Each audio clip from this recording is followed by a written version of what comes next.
उनसे नफरत करेगी। बाबा साहब पर दुनिया आज सैल्यूट करती है और कदर करती है, इज्जत करती है।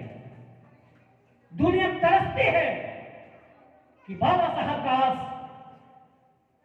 भारत की जगह मेरे यहां पैदा होते, काश अमेरिका में पैदा होते, काश इंग्लैंड में पैदा होते, काश कनाडा में पैदा होते, काश जर्मनी में पैदा होते। बाबा साहब की पैदाइश के लिए लोग तरसते हैं। मैं उस बाबा साहब की बात कर रहा हूं कि बाबा साहब ने कहा था कि शिक्षा और शेरनी का दूध है, शिक्षा और शेरनी का दूध है, जो जितना पिएगा उसी हिसाब से उतना दहाड़ेगा। ये बाबा साहब का कहा, मेरी बात नहीं है। किसी में हिम्मत है तो बाबा साहब को चैलेंज करें, किसी की हिम्मत नहीं है किसी की औकात जो बाबा साहब की आइडियोलॉजी को, बाबा साहब की विद्वता को, बाबा साहब के विजन को आप चैलेंज कर दें? नहीं कर सकते। जो चैलेंज करने वाले हैं वो तो उनके चरणों में लोटपोट होते हैं, भले उनके विचारधारा को वो कुचलते रहे, इसका गम भी उनको नहीं। फिर मैं दूसरी बात एक और महापुरुष का कहता हूं। वो महापुरुष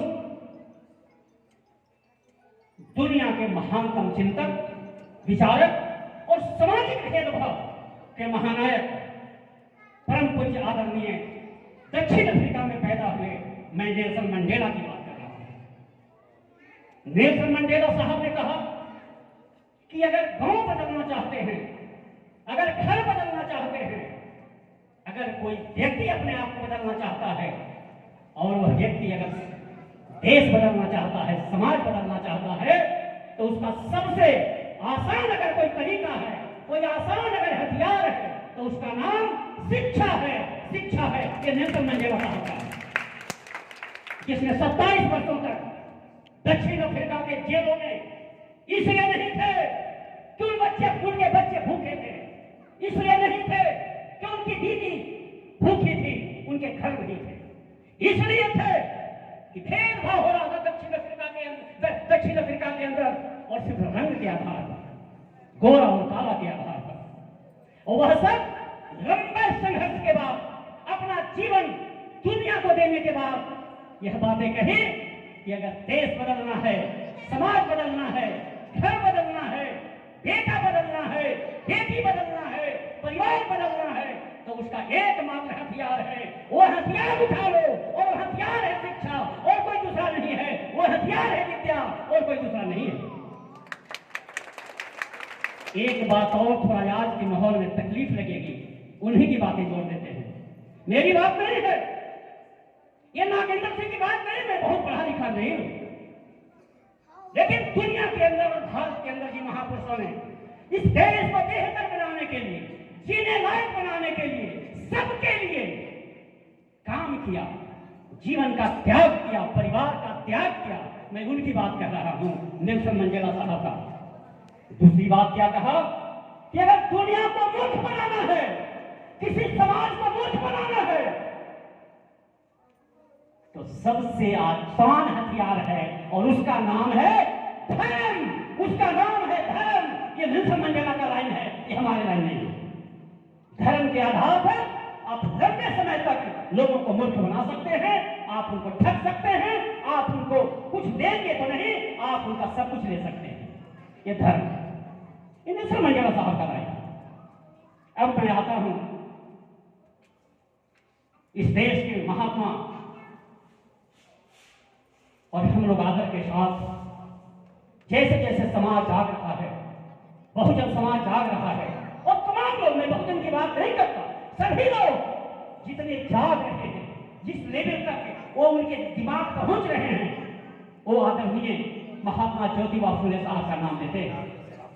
वो नाम लेते हैं परम पूज्य माता सावित्रीबाई फुले का, वो नाम लेते हैं माता शेख फातिमा का, आदर से नाम ले रहे हैं। इन्होंने क्या कहा था? इन्होंने कहा था विद्या बिन बुद्धि गई, बुद्धि बिन मति गई, मति बिन गति गई, और गति बिन बीत गया, और बीत के अभाव में समाज कंगाल हो गया। एक नीति ने, एक विद्या ने ये समाज को कंगाल बना दिया, हमारे पीढ़ियों को कंगाल बना दिया है। मेरे प्यारे बेटे और बेटियों, और इस विद्यालय परिवार को, इस विद्यालय को चमकाने वाले, और विद्यालय चमकेगा तो इलाका चमकेगा, हमारी आने वाली पीढ़ियां चमकेगी। मेरा आपसे निवेदन है, जितना पढ़ाना है पढ़ाइए, जितना काबिल बनाना है बनाइए, लेकिन वैसा ज्ञान कभी मत दीजिएगा। वो कौन ज्ञान? वह ज्ञान जिससे समय आवे जब उस ज्ञान का इम्तिहान हो कि तुमको किधर रहना है, तुमको अपने समाज को उजाड़ने में रहना है या बचाने में रहना है। उस समय वो डरे नहीं, वो डरा हुआ समाज नहीं पैदा करिएगा, डरा हुआ बच्चा नहीं पैदा करिएगा, डरा हुआ पीढ़ी आप पैदा नहीं करेंगे, नहीं तो ज्ञान बेकार हो जाएगा। आज जो मुल्क की हालात है, यह डरा हुआ समाज के जैसा हो गया है, डरा हुआ है। अरे डरने वालों, मैं तमाम लोगों से कहना चाहता हूं, जो डर रहा है वो भी मरेगा, और जो नहीं डर रहा है वो भी मरेगा। कौन रहेगा बता दो। इसलिए मैं शिक्षकों से कहना चाहता हूं, आप ही सत्य बोलते समय, आप ही बच्चों को सत्य पढ़ाते समय, बच्चों को और आप खुद डरेंगे नहीं और डराएंगे नहीं। डरना नहीं है, डराना नहीं है, ज्ञान की बारिश करनी है, ज्ञान की वर्षा करनी है। और ये जो हमारे बच्चे जो नया नया पौधा इस बगीचे के हैं, ये खूबसूरत, ये जो पार्क के उद्यान के जो छोटे छोटे बच्चे हैं, इनको लीडर बनाएंगे, लेकिन ज्ञान के साथ लीडर बनाना है। वो ऐसा ज्ञान नहीं हो जिससे अपने माता पिता का इज्जत ना करे, उस ज्ञान की जरूरत नहीं है। वैसा ज्ञान नहीं हो जो जात के आधार पर लोगों से नफरत करे, ऐसा ज्ञान नहीं दीजिएगा। ऐसा भी ज्ञान नहीं दीजिएगा जिससे धर्म के आधार पर लोगों से नफरत करे, वैसा ज्ञान भी नहीं दीजिएगा। और वैसा ज्ञान भी नहीं दीजिएगा जिससे कोई लाचार हो, बेबस हो, मजलूम हो, गरीब हो, गुलाम हो, विकलांग हो सके तो उसकी मदद करे, ना हो सके तो चुप रहे। कभी उसकी गरीबी पर, मजलूमियत पर, लाचार और बेबसी पर कभी ताली नहीं बजाए, खुशियां नहीं बजाए, यह काम कभी नहीं होने दीजिएगा इस विद्यालय के परिसर में। नहीं करना है, कोई बात नहीं।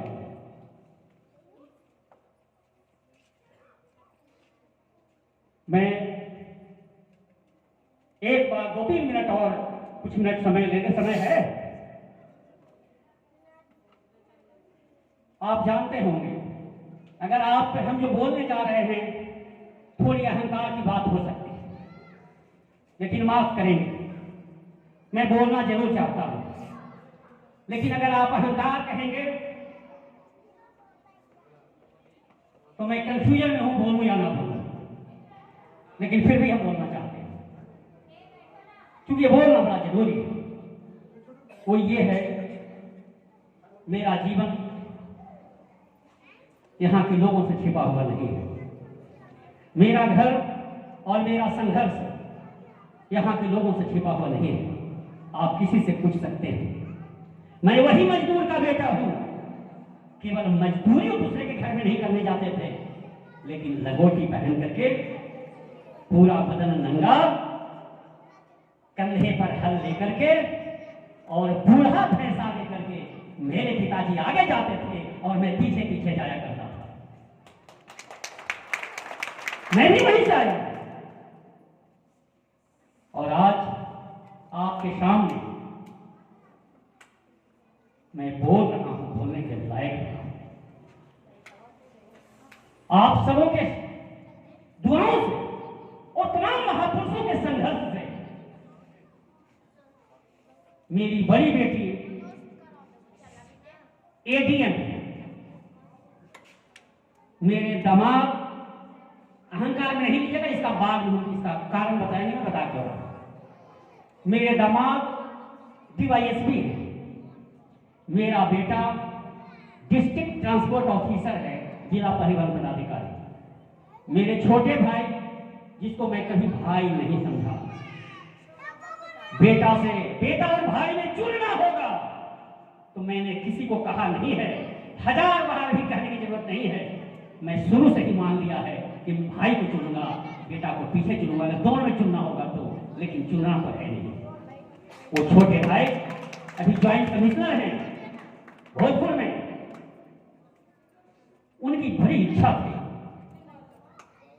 आपकी भी बड़ी इच्छा थी, पूरे विद्यालय परिवार की इच्छा थी कि वो आए। शिक्षा के जहां बात होती है, मेरे भाई और हम और मेरा घर कहीं रुकता नहीं है। उसमें हम कोई खुशामद नहीं करवाना चाहते हैं। और उनकी पत्नी वहीं पर आरा में सीडीपीओ में आना चाहते थे। मैं खुद प्रेशर बना रहा था।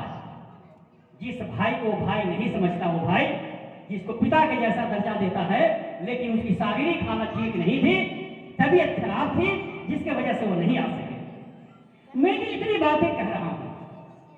मैं पहले कहा था, आपको हाथ जोड़कर कह रहा हूं कि हम माफी चाहेंगे अगर आपने सोचा होगा कि अहंकार की बात कर रहे हैं। अहंकार नहीं, मैं ये बात इसलिए कह रहा हूं कि कहीं बच्चों को, अभी हमारे ये कुछ संबोधन में शुरू में ही कह रहे थे, पता नहीं उसकी लाइन क्या है, लेकिन निचोड़ यही था कि सब कुछ किस्मत से होता है।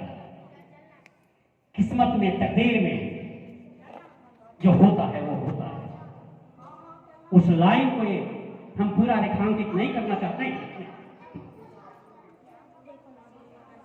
हम उस लाइन को रेखांकित फिर से नहीं करना चाहते हैं, लेकिन मैं बात करना चाहता हूं कि जो उपलब्ध मैंने बताया है, और एक मेरा पगला भाई भी नीचे बैठा हुआ है, उपेंद्र प्रसाद वर्मा, यही इसके